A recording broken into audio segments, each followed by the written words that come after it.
সমাগত পঞ্চায়ত নিৰ্বাচনত চাবুৱা লাহোৱাল সমষ্টিত অগপৰে মিত্ৰতা নহয় বুলি ঘোষণা কৰিলে লাহোৱালৰ বিধায়ক বিনোদ হাজৰিকাই। চাবুৱা লাহোৱাল মণ্ডল নিৰ্বাচন আৰু আগন্তুক গাঁও পঞ্চায়ত নিৰ্বাচন সন্দৰ্ভত চাবুৱাস্থিত কাৰ্যালয়ত সংবাদমেল আয়োজন কৰা হৈছে। যি সংবাদমেলত চাবুৱা লাহোৱাল সমষ্টিত আগন্তুক গাঁও পঞ্চায়তত অগপৰ লগত মিত্ৰতা নহয় বুলি উল্লেখ কৰিছে লাহোৱাল সমষ্টিৰ বিধায়ক বিনোদ হাজৰিকাই। সম্পৰ্ক আজি অলপ আগতে তেখেতে মোক ফোন কৰিছে, কিবা কামক লৈ আমি কথা পাতিছো। তেনেকুৱা কথা কোনো নাই, যিহেতু অসম গণ পৰিষদৰ এটা শক্তিশালী ভেটি চাবুৱাত আছে আৰু ভাৰতীয় জনতা পাৰ্টিও এটা ভেটি আছে। তো এনে স্থলত আমি দুইটা সংগঠন যিহেতু আমি মিত্ৰজোঁটত আছো, তেওঁলোকৰ সংগঠনো অটুট ৰাখিব লাগিব আৰু আমাৰ সংগঠনো আমি অটুট ৰাখিব লাগিব। যিহেতু অসম প্ৰদেশ ভাৰতীয় জনতা পাৰ্টীৰ মাননীয় ৰাজ্যিক সভাপতি অসমৰ জনপ্ৰিয় মুখ্যমন্ত্ৰী ডক্টৰ হিমন্ত বিশ্ব শৰ্মা ডাঙৰীয়াই ইতিমধ্যে এই কথা কৈছে যে LSC ভিত্তিত সমষ্টি ভিত্তিত যদি কোনোবাই মিত্ৰতা কৰিব বিচাৰে কৰিব পাৰে, কিন্তু ৰাজ্যিক স্তৰত বা তেনেকুৱা স্তৰত বা জিলা স্তৰৰ পৰা হয়তো মিত্ৰতাৰ কথা অহা নাই। আৰু সেইকাৰণে মই 100% নিশ্চিত যেন আমাৰ ভাৰতীয় জনতা পাৰ্টি আমি নিৰ্বাচনত অকলীয়াকৈ অৱতীৰ্ণ হ'ম। আৰু সেইকাৰণে মই আজি খোলাকৈ আপোনালোকৰ যেতিয়া আপোনালোকে প্ৰশ্ন কৰিছে মোক যে মাননীয় বিধায়ক পুনাপন বৰুৱা ডাঙৰীয়াই যিহেতু আমালৈকে এই কথা কৈছে, তো আমিও তেখেতলোকৰ দলটোলৈ শুভেচ্ছা থাকিব, যিহেতু আমাৰ মিত্ৰজোঁটৰ আমি এটা দলত আমি একেলগে অন্তৰ্ভুক্ত হৈ আছো। সেইকাৰণে তেওঁ কোৱাটো মই খুব ভাল পাইছো, আদৰণি জনাইছো। কিন্তু এইটো সম্ভৱ নহয়, কাৰণ এইটো চবেই লাগি আছে, এটা অসম গণ পৰিষদৰ কাৰ্যকৰ্তাসকলেও লাগি আছে যে নিজৰ দলটোৰ পৰা তেওঁলোকে প্ৰতিনিধিত্ব আগবঢ়াব, আৰু আমাৰ দলৰ কাৰ্যকৰ্তাসকলেও লাগি আছে। সেইকাৰণে এইটো অসম্ভৱ, অবান্তৰ, অবাস্তৱ কথা। চাবুৱা লাহোৱাল সমষ্টিত আগন্তুক গাঁও পঞ্চায়তৰ নিৰ্বাচনত 4টা জিলা পৰিষদ আৰু 17টা আঞ্চলিক পঞ্চায়তৰ 100% বিজেপি জিকিব বুলি দাবী কৰিলে লাহোৱাল সমষ্টিৰ বিধায়কজনে। 45টা চিট বিচাৰিছে, তেওঁলোকৰ সেইটো অধিকাৰ আছে। কিন্তু দুই পক্ষৰ মাজত যেতিয়া সহমতত আহিব 45টা দিয়ে নে ধৰি লওক কেইটা দিয়ে সেইখিনি আমি ক'ব পৰা অৱস্থাত নাই। কিন্তু আমাৰ মাজত সদায় মিত্ৰতা থাকিব। অসম গণ পৰিষদৰ ভাৰতীয় জনতা পাৰ্টি UPPL এই ধৰণে আমাৰ লগত সদায় মিত্ৰতা আছে, থাকিব। আৰু বুজাবুজিৰ মাধ্যমেৰে আমাৰ এই চিটখিনি ঠিক কৰি পেলাই আগন্তুক দিনত পৰৱৰ্তী সময়ত প্ৰাৰ্থিত্বৰ কাৰণেও যথেষ্ট। আৰু আপোনালোকে জানে চাবুৱা সমষ্টিত প্ৰাৰ্থিত্বৰ সংঘাত নাই।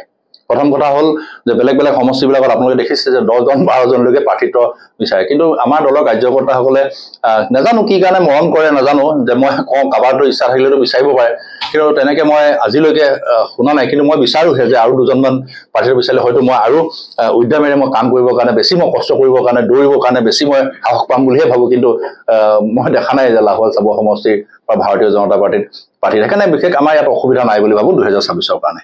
আৰু এটা প্ৰশ্ন, যেহেতু পঞ্চায়ত নিৰ্বাচন আহি আছে, আপুনি যেহেতু কৈছে এতিয়া আপোনালোকে হ'ব বিজেপি মিত্ৰদল, কিন্তু এবাৰ হয়তো দুইটা দলে নিজা নিজা প্ৰাৰ্থী প্ৰস্তুত কৰিব। তেনে সময়ত এতিয়া কংগ্ৰেছ ৰাইজৰ দল বা অসম জাতীয় পৰিষদেও তেখেতলোকেও প্ৰাৰ্থী দিব। চাবুৱা লাহোৱাল সমষ্টিত বিশেষকৈ জিলাত যোৱা লোকসভা নিৰ্বাচনত বহুতে বহু ধৰণৰ কথা কৈছিলে। মই আশা কৰিছিলোঁ 40,000 ভোটত মই লিড দিবৰ কাৰণে মই চেষ্টা চলাইছিলোঁ। কিছু কাৰণত 40,000 লিড দিব নোৱাৰিলোঁ, যদিও 30,000 অধিক ভোটত ডিব্ৰুগড় জিলাৰ ভিতৰতে আমি দ্বিতীয় স্থানত আছিলোঁ। ডিব্ৰুগড় জিলাৰ ভিতৰতে ডিব্ৰুগড় বিধানসভা সমষ্টি প্ৰথম স্থানত আছিল আৰু চাবুৱা লাহোৱাল বিধানসভা সমষ্টি আমি দ্বিতীয় স্থানত আছিলোঁ। তেনেস্থলত মই ভাবোঁ যে আমাৰ বিৰোধী থাকিব, বিৰোধীক মই কাকো দুৰ্বল বুলি নাভাবোঁ। কিন্তু মই আপোনাক আজি ডেটত ক'লোঁ, জিলা পৰিষদ কাউন্সিলাৰ এটাও নেহাৰে। ৰেকৰ্ড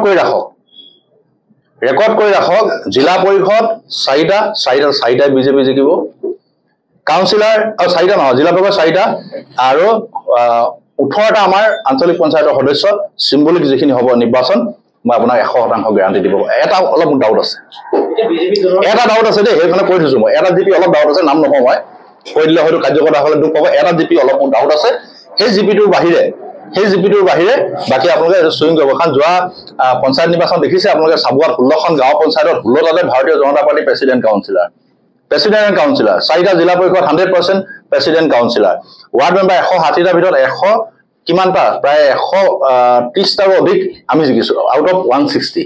তেনেস্থলত মোৰ এটা অভিজ্ঞতা আছে, ইয়াত জনগাঁথনি, ইয়াৰ মানুহৰ লগত এটা সম্বন্ধ।